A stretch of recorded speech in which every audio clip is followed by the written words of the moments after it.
Je n'oublierai jamais le bruit de la porte du bureau qui claque derrière elle ce soir-là. Amélie venait de jeter sur mon bureau le dossier Duval avec une violence que je ne lui connaissais pas. Tu savais, Noémie.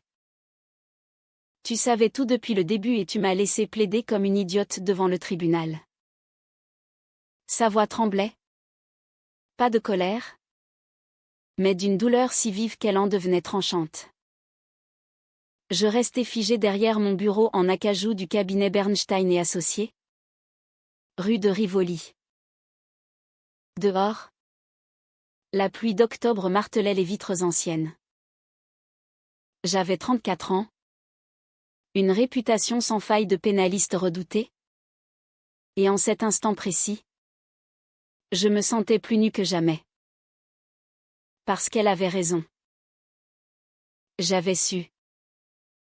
J'avais choisi de me taire.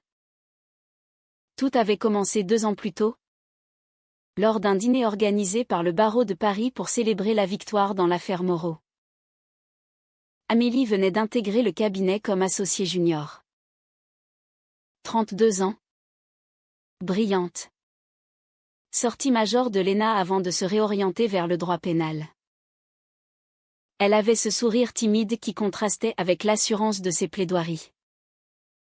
Ce soir-là, elle portait une robe noire toute simple qui mettait en valeur la finesse de ses épaules. Je me souviens encore du moment exact où nos regards s'étaient croisés au-dessus des verres de Sancerre. Quelque chose s'était fissuré en moi. Une certitude ancienne que je croyais blindée.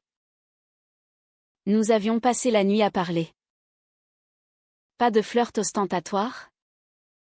Non. Juste des mots. Des silences. Des rires étouffés. À l'aube, sur le pont Alexandre III désert, elle avait posé sa tête contre mon épaule. Je n'avais pas bougé. J'avais peur que le moindre geste brise l'instant. Depuis ce matin-là, nous étions devenus inséparables. Collègues le jour, amantes la nuit. Un secret parfaitement cloisonné. Paris nous offrait ses ruelles discrètes, ses hôtels particuliers loués à l'heure, ses cafés où personne ne nous connaissait. Mais le droit pénal n'est pas tendre avec les secrets. L'affaire Duval allait tout faire basculer.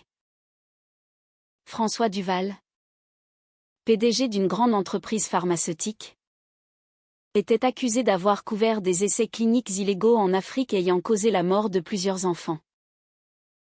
Le cabinet avait été saisi par la défense. J'étais désignée comme avocate principale. Amélie, passionnée par les droits humains, avait refusé catégoriquement de travailler sur le dossier. Elle avait plaidé auprès de Bernstein pour être affectée à l'accusation auxiliaire des parties civiles. Le vieux renard avait accepté, pensant que cela renforcerait notre crédibilité. Jamais il n'avait imaginé que nous étions ensemble. Au fil des mois, j'avais découvert des éléments que Duval avait tenté de cacher même à nous. Ses avocats. Des mets.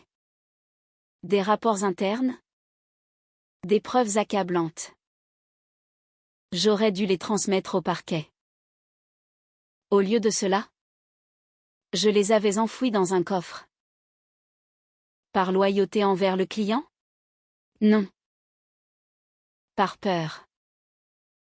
Peur que la vérité éclate et que notre relation, déjà si fragile dans ce milieu conservateur, soit exposée au grand jour. Peur qu'Amélie me regarde comme elle me regardait ce soir-là, avec dégoût. Explique-moi. Noémie. Sa voix était basse. Presque un murmure. Elle s'était approchée. Les poings serrés. Explique-moi pourquoi tu as laissé ces familles croire que justice serait faite alors que tu savais qu'on allait tout étouffer. Je n'avais pas de réponse honorable. Seulement la vérité nue, parce que je ne voulais pas te perdre. Si j'avais révélé ces preuves, le cabinet aurait été radié. Moi déshonorée et toi, tu m'aurais quitté. Elle eut un rire amer. Tu crois que je serais restée avec une femme capable de vendre son âme pour protéger une carrière? Elle secoua la tête. Tu ne me connais pas du tout. Elle tourna les talons.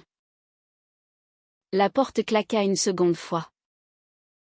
Je restai seule avec la pluie et le poids écrasant de ce que je venais de détruire.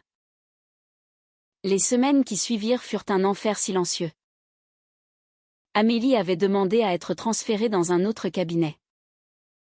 Bernstein, furieux d'avoir perdu une associée prometteuse, m'avait convoqué. Vous avez un problème personnel avec Madame Leroux? J'avais nié. Bien sûr. Toujours nié. Je dormais à peine.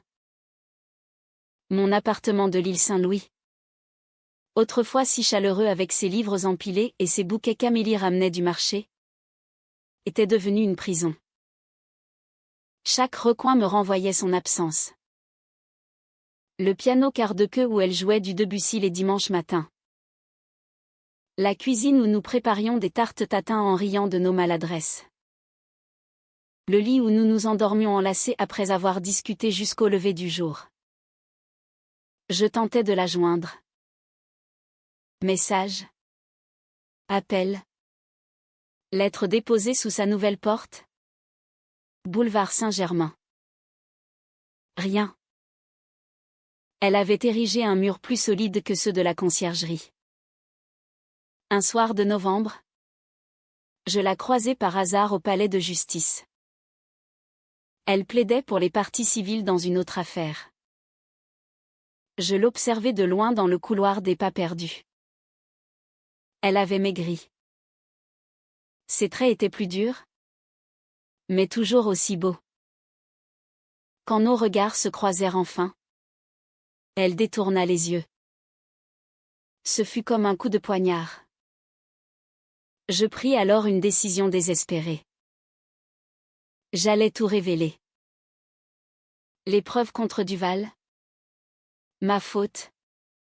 Notre histoire si quelqu'un posait la question. Je contactai une journaliste du Monde que je connaissais depuis Sciences Po. Je lui transmis anonymement les documents. Le scandale éclata 3 jours plus tard. Duval fut arrêté. Le cabinet Bernstein fut perquisitionné. J'étais suspendu du barreau dans l'attente d'une procédure disciplinaire. Les médias me présentaient comme la repentie ou la traîtresse, selon les camps. Ma mère, magistrate à la retraite, cessa de me parler. Mon nom fut sali dans tous les cercles que j'avais mis 20 ans à construire. Mais je n'avais plus rien à perdre. Sauf elle. Je la retrouvai un soir devant chez elle. Il pleuvait encore. Comme si Paris pleurait avec moi. Elle sortait d'un taxi. Parapluie fermé. Laissant l'eau ruisseler sur son visage.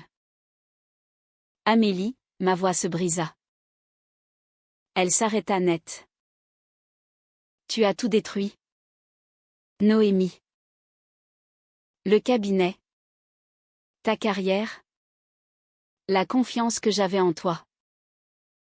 Pourquoi venir maintenant? Parce que je préfère être honnête et seule plutôt que menteuse et avec toi. Les mots sortirent d'un trait.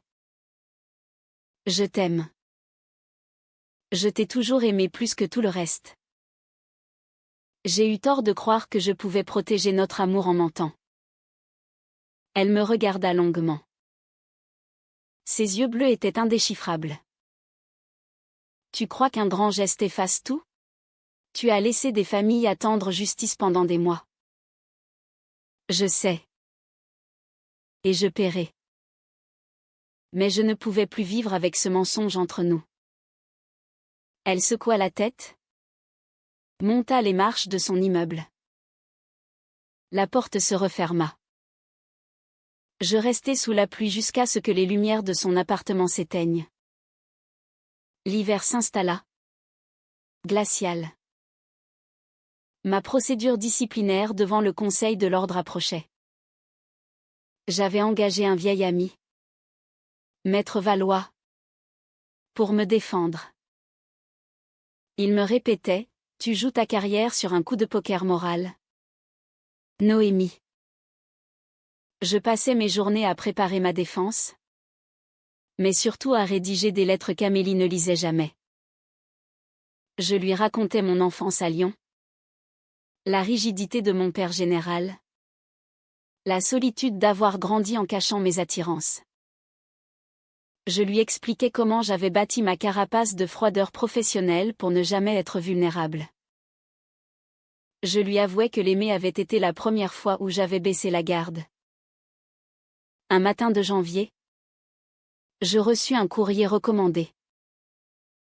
Amélie. Mon cœur s'emballa. J'ouvris l'enveloppe avec des mains tremblantes. Ce n'était pas une lettre personnelle. C'était une citation à comparaître comme témoin dans la procédure disciplinaire. Elle allait témoigner contre moi. Je m'effondrai. Le jour de l'audience, la salle du conseil était pleine. Amélie entra. Vêtue d'un tailleur gris perle, cheveux relevés en chignon strict. Elle prêta serment sans me regarder. Puis elle parla. Elle raconta comment j'avais caché des preuves. Comment j'avais laissé les parties civiles espérer. Mais elle ajouta quelque chose que je n'attendais pas. Elle parla de la pression du cabinet, du système qui broie les jeunes associés, de la difficulté d'être une femme ouvertement homosexuelle dans ce milieu encore si masculin. Elle dit que j'avais commis une faute grave, mais que j'étais aussi victime d'un engrenage. Quand ce fut mon tour, je ne me défendis presque pas. Je reconnus tout. À la fin, je demandai la parole une dernière fois, j'ai trahi ma déontologie et la femme que j'aime. Je ne cherche pas l'indulgence. Je cherche seulement à réparer ce que je peux. Le conseil me radia pour 5 ans. Une sanction lourde, mais pas définitive. En sortant, Amélie m'attendait dans le couloir. Seule. Pourquoi as-tu nuancé ton témoignage, demandai-je. La voix rauque. Parce que la vérité n'est jamais simple. Elle soupira. Tu as commis l'irréparable. Mais tu as aussi eu le courage de tout faire exploser plutôt que de continuer à mentir. Ça compte. Un silence pesant s'installa. Je ne te pardonne pas encore, Noémie. Peut-être jamais complètement. Mais je ne veux pas que tu disparaisses. Ce n'était pas une réconciliation. C'était une trêve. Le printemps arriva timidement. Je quittai Paris pour Lyon, chez une tante âgée qui accepta de m'héberger. Je travaillais comme consultante juridique à distance, loin des tribunaux. Je lisais beaucoup. Je marchais le long de la Saône. Je réapprenais à respirer. Amélie et moi échangions parfois des messages. Froid d'abord. Puis plus long. Elle me parlait de son nouveau cabinet. Plus petit. Plus humain. Je lui racontais mes lectures. Mes doutes. Un soir, elle m'envoya une photo du pont des Arvides au coucher du soleil. Rien d'autre. Je compris. En juin, elle vint me voir à Lyon. Nous nous retrouvâmes dans un café place Bellecour. Elle portait une robe d'été fleurie, cheveux détachés. Elle était magnifique. Nous parlâmes pendant des heures. De la douleur. De la colère. Des regrets. Elle avoua qu'elle avait eu peur. Elle aussi. Peur de l'amour dans un monde qui juge encore. Peur de choisir entre ses convictions et ses sentiments. J'ai besoin de temps. Noémie. Mais je ne veux plus fuir. Nous ne nous touchâmes pas ce jour-là. Juste un regard prolongé en nous quittant. L'été passa en lettres et appels. En septembre, je reçus une proposition, un poste de formatrice en déontologie dans une association d'aide aux victimes. À Paris. J'hésitai longtemps. Puis j'acceptai. Je revins dans la capitale sans appartement, sans cabinet, sans illusion. Mais avec une envie farouche de réparer. Amélie m'aida à trouver un petit studio à Montmartre.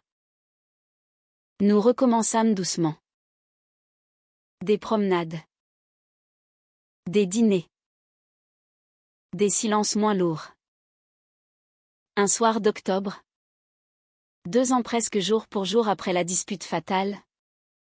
Nous nous retrouvâmes sur le pont des Arts. La pluie avait cessé. Les lumières de la Seine dansaient sur l'eau. Elle prit ma main. Je ne sais pas si on peut effacer le passé. Noémie. Mais je veux essayer de construire un avenir où on n'est plus à se cacher. Ni de nous. Ni de nos erreurs. Je sentis les larmes monter. Je ne mérite pas une seconde chance. Personne ne mérite rien. On choisit de l'offrir ou pas. Moi. Je choisis de te l'offrir. Nous nous embrassâmes pour la première fois depuis si longtemps. Doucement. Comme on pose une pierre après l'autre pour reconstruire un pont. Les années suivantes ne furent pas un conte de fées. Il y eut des disputes. Des doutes. Des nuits où le passé ressurgissait. Amélie ne pardonna jamais totalement la faute originelle, moi. Je ne me pardonnais jamais complètement non plus. Mais nous apprîmes à vivre avec. Je devins une voix respectée dans la réforme de la déontologie des avocats. Amélie monta son propre cabinet spécialisé dans la défense des droits humains. Nous ne cachâmes plus notre relation. Certaines portes se fermèrent. D'autres s'ouvrirent. Un soir de décembre, 5 ans après le scandale, nous organisâmes une petite réception dans notre appartement du Marais. Des amis, des collègues, des familles que nous avions aidées. Ma mère était là. Pour la première fois depuis longtemps. Elle serra Amélie dans ses bras. Un geste simple qui valait toutes les réconciliations. Plus tard, sur le balcon, sous la neige fine, Amélie posa sa tête sur mon épaule. Tu sais, je ne regrette rien. Finalement. Sans cette douleur, nous ne serions pas devenues celles que nous sommes aujourd'hui. Je serrai sa main. Moi non plus. J'ai perdu beaucoup. Mais je t'ai retrouvé. Et ça vaut tout. Paris scintillait autour de nous. La ville qui nous avait vus nous briser et nous reconstruire. La ville qui avait gardé nos secrets et accepté notre vérité. L'amour n'efface pas les cicatrices. Il apprend à les porter ensemble. Et parfois, dans le silence d'une nuit d'hiver, quand le passé murmure encore, nous nous regardons et nous savons, nous avons choisi la difficulté d'être honnêtes plutôt que la facilité du mensonge. C'est peut-être cela, le plus beau des pardons.